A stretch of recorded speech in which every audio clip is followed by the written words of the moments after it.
కర్నూలు జిల్లా ఎమ్మిగనూరు పట్టణంలోని 11వ వార్డు కటిక వీధిలో సోమవారం జరిగిన అగ్ని ప్రమాదంలో అగ్నికి ఆహుతై సర్వం కోల్పోయిన బాధిత కటికే రఫీఫ్ కుటుంబానికి మాజీ ఎమ్మెల్యే చెన్నకేశ్వరరెడ్డి వైసీపీ నియోజకవర్గ ఇన్ఛార్జ్ బుట్టారేణుక ఆదేశాల మేరకు municipal vice chairman D Nazeer Ahmed 25,000 రూపాయలు విలువ చేసే సామాగ్రిని అందజేశారు. మంగళవారం బాధిత కుటుంబాన్ని వైస్ చైర్మన్ నజీర్ అహ్మద్, జిల్లా వక్ఫ్ board vice president Riyaz Ahmed, municipal కౌన్సిలర్లు కాసింబేగ్, శివప్రసాద్, వాహిద్, సుధాకర్, నాయకులు షాబుద్దీన్, గౌరవ Mabhasha, town bank director Ganganna తదితరులు పరామర్శించారు. ప్రమాదానికి గల కారణాలను తెలుసుకుని ఆ కుటుంబాన్ని ఓదార్చి అండగా ఉంటామని భరోసా కల్పించారు. అనంతరం 25,000 రూపాయలు విలువ గల నిత్యావసర వస్తువులు, వంట సామాగ్రిని అందజేశారు. రెడ్డి గారి ఆదేశాల మేరకు, అలాగే వైఎస్ఆర్సీపీ ఇన్ఛార్జ్ బుట్టారేణుక మేడం గారి ఆదేశాల మేరకు మా వార్డులో నిన్నటి రోజున కొట్టం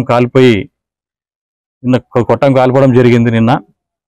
కాబట్టి ఈరోజు ఉదయం మేము తెలుసుకొని నిన్న విషయం తెలుసుకొని అందరిని సంప్రదించి మా వంతుగా ఈ బీద కుటుంబానికి ఆర్థిక సాయం చేయాలని నిర్ణయించుకున్నాం.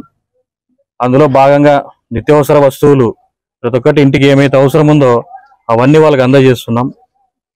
ఈ సాయంతో వాళ్ళకేం మేమేమి ఏదో చిన్నగా ఆదుకుంటున్నాం, అంతేగాని ఇంకా ఏమన్నా రేపొద్దున వాళ్ళకి అవసరం ఉన్నా గవర్నమెంట్ తరఫు నుంచి ఏమైనా ఇప్పించే ఉన్నా వాళ్ళతో పోరాడి ఇప్పిస్తాం. అలాగే మా వంతుగా మేము సాయం చేసినాం. ఇంకా ఏదైనా వాళ్ళ కష్టంలో ఇబ్బందులు ఉంటే కూడా వచ్చి మమ్మల్ని అడిగితే వాళ్ళకి కష్టంలో ఆదుకుంటామని అందరికీ తెలియజేస్తున్నాం.